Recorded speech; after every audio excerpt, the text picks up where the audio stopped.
우리는 사도행전의 말씀을 함께 묵상하면서 오늘 우리를 향하신, 교회를 향하신 하나님의 음성을 함께 듣고 있습니다. 스데반은 초대교회 7 집사 가운데 한 분이었습니다. 그는 성령과 지혜가 충만하였고 그가 가는 곳마다 기사와 표적이 있었습니다. 그는 권능으로 예수가 메시아이심을 증언하였습니다. 그러자 스데반을 공격하는 이들이 생겨나기 시작했습니다. 복음이 전파되는 곳에 사탄도 역사하기 시작했습니다. 그들은 스데반을 그가 하나님과 모세를 모독하였다 하는 죄목으로 붙잡아 유대인의 최고 재판소로 끌고 갔습니다. 그곳에서 스데반을 향하여 악한 말로 모함하며 참소를 합니다.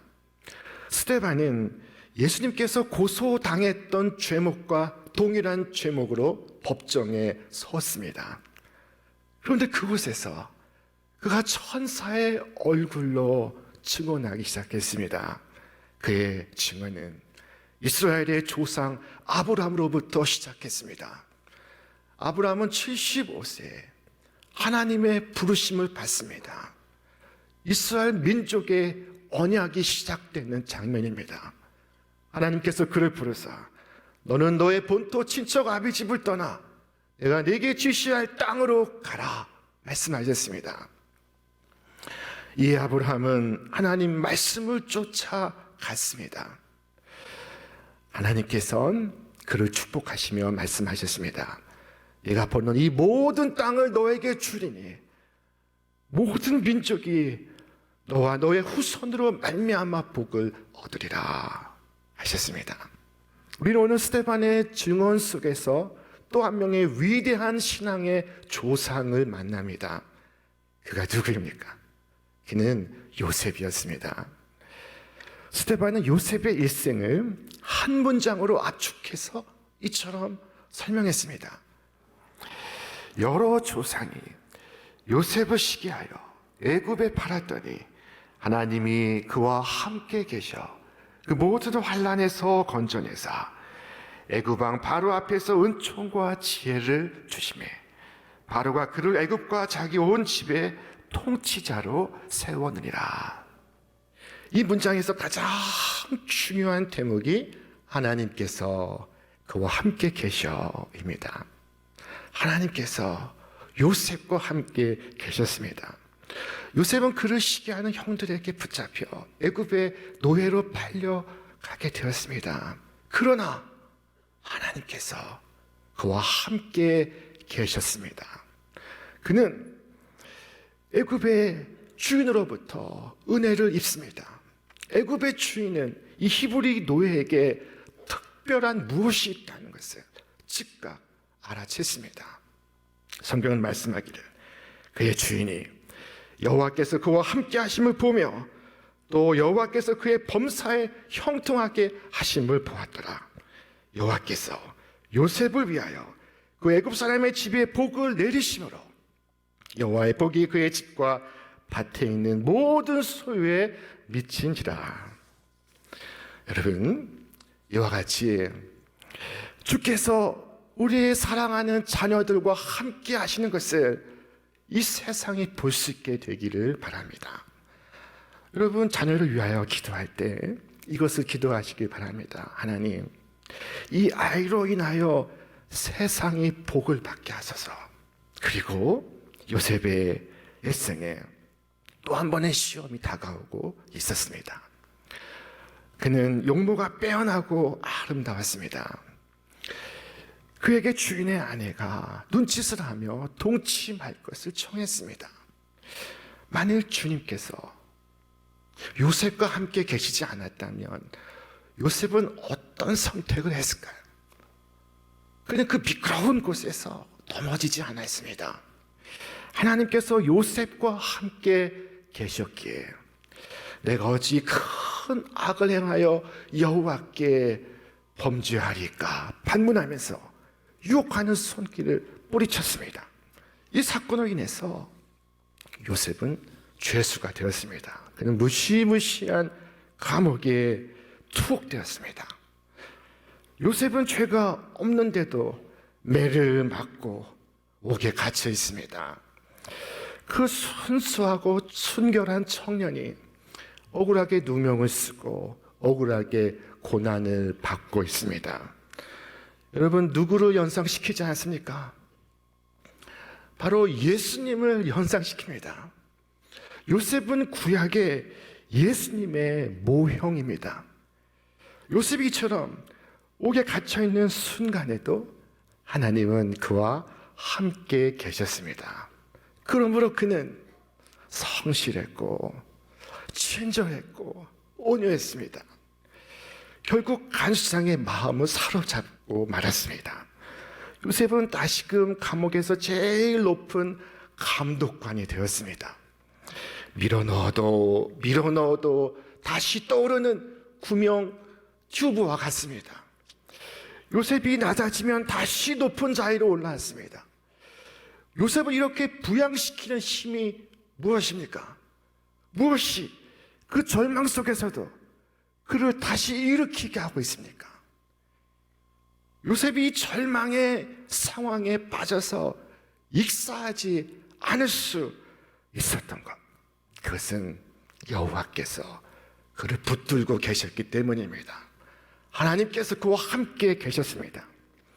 하나님께서 우리와 함께 계시다. 현대 철학의 초석을 놓은 철학자 임마누엘 칸트는 그의 생애 마지막 순간에 이처럼 고백을 남겼습니다. 나는 일생 동안 훌륭하고 좋은 책을 참 많이 읽었습니다. 그렇지만 나는 그 속에서 성경에서 나오는 내 단어보다 내 마음을 더 고요하게 하고 기쁘게 하는 말을 발견한 적이 없습니다. 그것은 하나님께서 나와 함께 계시다 하는 말입니다. 하나님께서 나와 함께 계시다.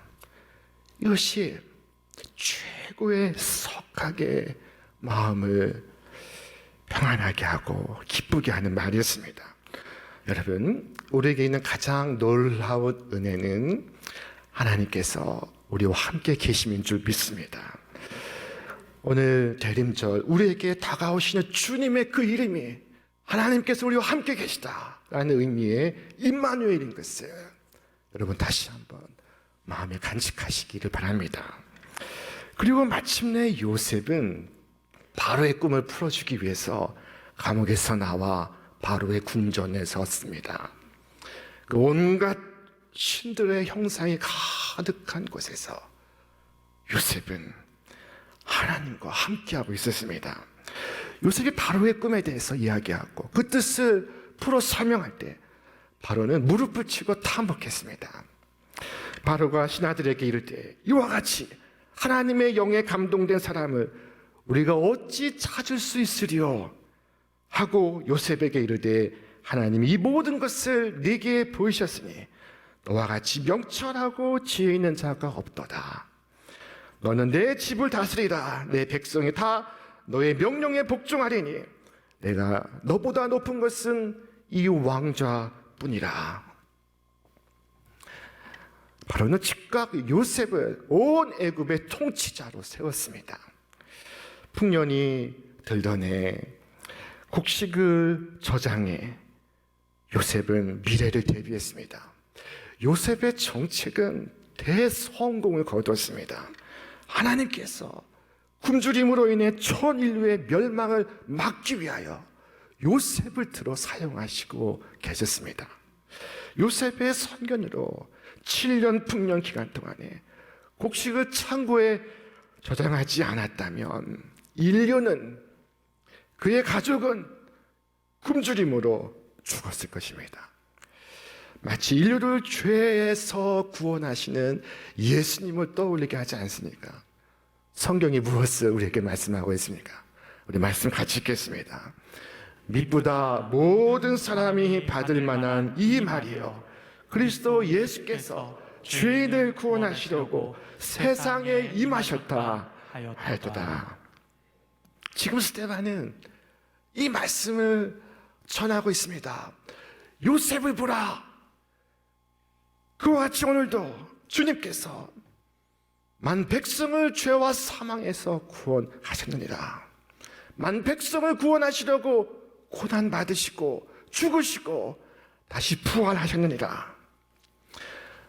여러분, 주님은 요셉보다 더 위대한 요셉으로서 온 세상을 통치하시고 계십니다. 우리는 스데반이 전하는 요셉의 모습에서 아브라함을 이어가는 언약의 계승자를 만나고 있습니다. 요셉은 어떤 사람이었습니까? 그런 첫째, 마음으로 항상 하나님의 임재를 느끼며 살았던 사람이었습니다. 요셉이 자신의 생각을 말할 때마다 그는 하나님께서 자기와 함께 하심을 의식하고 있었습니다. 유혹을 받고 있던 요셉의 모습을 생각해 보겠습니다. 그는 하나님을 두려워하고 있었습니다. 요셉이 내가 어찌 큰 악을 행하여 보디발에게 죄를 지으리까 했습니까? 아니면 내가 어찌 큰 악을 행하여 그 여인에게 죄를 지으리까 했습니까? 그렇지 않습니다. 요셉이 한 말은 이것입니다. 내가 어찌 큰 악을 행하여 하나님께 죄를 지으리까? 항상 하나님이 함께 계심을 느끼고 있었던 요셉은 감히 죄를 범할 수 없습니다. 요셉은 바로 앞에 섰을 때도 하나님이 함께 계심을 느끼고 있었습니다. 두려워하는 바로에게 이르기를 내가 아니라 하나님께서 바로에게 편안한 대답을 하시리이다 하고 애굽의 궁전 속에서 하나님의 함께 계심을 말하고 있었습니다. 여러분, 요셉은 누구였습니까? 그는 마음으로 하나님의 임재를 느끼며 살던 사람이었습니다. 둘째, 그는 입술로 하나님께서 역사의 주관 자이심을 고백하며 살았던 사람이었습니다. 자기를 팔아먹은 형제들이 그 앞에 섰을 때 그가 무엇이라고 말했을까요? 우리 말씀 같이 읽겠습니다. 당신들이 나를 이곳에 팔았다고 해서 근심하지 마소서, 한탄하지 마소서. 하나님이 생명을 구원하시려고 나를 당신들보다 먼저 보내셨나이다. 하나님이 큰 구원으로 당신들의 생명을 보존하고 당신들의 후손을 세상에 두시려고 나를 당신들보다 먼저 보내셨나니. 이 말씀을 자세히 살펴보면은 두 주어가 서로 충돌하고 있습니다. 당신들과 하나님입니다. 당신들이 아니라 하나님이시라. 분명히 형들로 말미암아 팔려왔습니다. 분명히 형들의 악한 마음과 계략으로 인해서 이곳까지 왔습니다. 그러나 그는 깨달았습니다. 하나님이 나를 이곳에 보내셨다고. 당신들과 나를 구원하시기 위하여, 우리 민족을 구원하시기 위하여, 만 백성을 구원하시기 위하여 나를 이곳에 보내셨나이다. 역사에 대한 엄청난 이해입니다. 하나님은 요셉이 애굽에 팔려갈 때 이미 그 애굽의 통치자로 세울 계획을 갖고 계셨습니다. 심한 기근이 닥쳐왔을 때 하나님은 이미 그를 통하여 온 인류를 구원할 계획을 갖고 계셨습니다. 13년이라는 긴 시간을 요셉을 훈련시키고 다듬고 준비시키는 과정이었습니다. 모든 것이 주님의 계획대로 이루어졌습니다. 오늘 우리를 향한 하나님의 높고 하나님의 깊은 뜻이 있습니다. 비록 어떤 상황은 우리가 이해할 수 없을 만큼 힘들지만, 그러나 그때에도 하나님은 우리와 함께 계십니다. 하나님은 요셉에게 은총과 지혜를 주셨다고 말씀합니다. 그에게 자유를 주신 것은 아닙니다. 그가 옥중에서 여러 고통을 겪지만 하나님께서 그에게 은총과 지혜로 함께 하시고 있었습니다. 그리고 마침내 그를 들어 애굽의 총리로 세우시고 있었습니다. 역사를 이끌어 가신 이가 하나님이십니다. 그러한 까닭에 그가 형들에게 말했습니다. 두려워 마소서, 내가 하나님을 대신하리까. 그는 자기를 팔아먹은 형들 앞에서 그들을 비난하기보다 위로하고 있었습니다. 심판하시는 이가 하나님이십니다. 내가 하나님을 대신하리까. 악한 자를 심판하는 이가 하나님이시오, 억울한 자를 보상하시는 이가 하나님이십니다. 요셉은 누구였습니까? 그는 마음속으로 늘 하나님의 임재를 느꼈고 입술로 하나님 역사의 주관자이심을 고백했습니다. 그리고 마지막으로 삶으로서 하나님과의 언약에 충실하게 살아갔던 인물입니다. 바로는 제사장의 딸을 요셉의 아내에게 주었습니다. 고대 애굽이라는 나라의 제사장은 애굽사의 최상류층이었습니다. 요셉은 이미 총리가 되었습니다. 그뿐 아니라 인맥과 혼맥으로도 애굽사의 최고위층 인사가 되었습니다.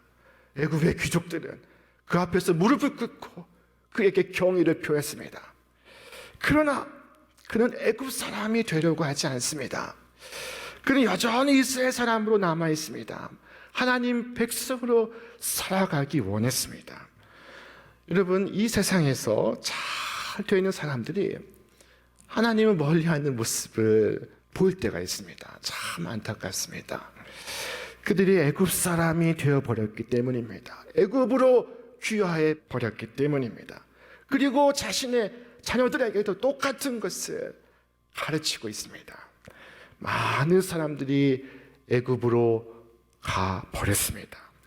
이 세상에서 잘 되는 그 순간 자신이 붙들었던 진리를 부끄러워합니다. 숨깁니다. 감춥니다. 그러나 요셉은 끝까지 자기 백성들과 함께하였고 자기 하나님과 함께하였습니다. 그는 애굽에서 살아갔지만 애굽 사람이 되려고 하지 않았습니다. 애굽으로 전향하지 않았습니다. 하나님 백성임을 끝까지 자부했습니다. 이미 애굽 사람들이 그를 위하여 호화로운 피라미드 무덤을 지으려고 할 때 그는 자신의 해골을 두고 이처럼 명령했습니다. 네, 말씀 같이 읽겠습니다. 요셉이 또 이스라엘 자손에게 맹세시켜 이르기를 하나님이 반드시 당신들을 돌보시리니 당신들은 여기서 내 해골을 메고 올라가겠다 하라 하였더라. 요셉은 자기 해골에 대하여 명을 내리고 있습니다. 하나님께서 마침내 약속의 땅으로 돌아가게 하실 때 반드시 나의 해골을 메고 올라가라. 그의 후손들은 앞으로 400년간 출애굽을 기다리면서 날마다 요셉의 유언을 기억하고 또 기억했을 것입니다. 그러므로써 그들의 삶의 목적지가 이 세상이 아니라 저 약속의 땅임을 날마다 상기했을 것입니다. 요셉은 삶과 죽음을 넘어서까지 하나님의 언약에 충실하고 있습니다. 마침내 이스라엘 백성이 저 가나안 땅을 향하여 출애굽을 할 때 모세가 했던 첫 번째 일은 요셉의 유골부터 챙기는 것이었습니다. 모세가 요셉의 해골을 가졌으니 이는 요셉이 이스라엘 자손으로 단단히 맹세하여 이르기를 하나님이 반드시 너희를 찾아오시리니 너희는 내 유골을 여기서 가지고 나가라 하였음이더라. 이처럼 요셉은 저 약속된 기업을 바라보며 그 믿음 안에서 세상의 부귀와 영화를 버리고 죽었습니다. 요셉의 삶과 요셉의 죽음은 위대한 신앙의 이정표가 되었습니다. 그가 하나님의 백성이 이 땅을 살아가는 동안 무엇을 소망하고 무엇을 고백하며 무엇을 목적으로 살아가야 하는지를 자신의 삶과 죽음을 통해 입증한 인물이었습니다. 그가 노예로 팔려가고 죄수가 되었지만 오늘 어떤 사람도 그를 불행한 사람이라고 말하지 않습니다. 오히려 그는 부러운 생을 살아갔습니다. 요셉의 생애는 위대하고 행복한 생애였습니다. 요셉은 삶의 순간에도 죽음의 순간에도 하나님과의 언약에 충실했으며 생애의 마지막 순간까지 그의 후손들에게 저 약속의 땅을 가리켜준 인물이었습니다. 스데반은 지금 이것을 설파하고 있습니다. 요셉을 보라. 요셉처럼 우리의 삶과 장차 우리의 죽음을 통해서 우리의 후손들이 저 천국을 사모할 수 있게 되기를 바랍니다. 오늘 나의 삶이 자녀의 믿음의 순례길에 이정표가 되기를 바랍니다. 오늘 교회는 대림절 첫 번째 주일을 맞이했습니다. 예수님께서 임마누엘로 우리에게 임하시는 이 계절에 주님께서 여러분의 영원한 기업이 되시기를 바랍니다. 오늘 여러분의 삶이 임마누엘 주님과 함께 써나가는 아름다운 이야기로 가득 채워지기를 바랍니다. 오늘과 영원히 주께서 여러분과 함께 계시기를 주님의 이름으로 축원합니다.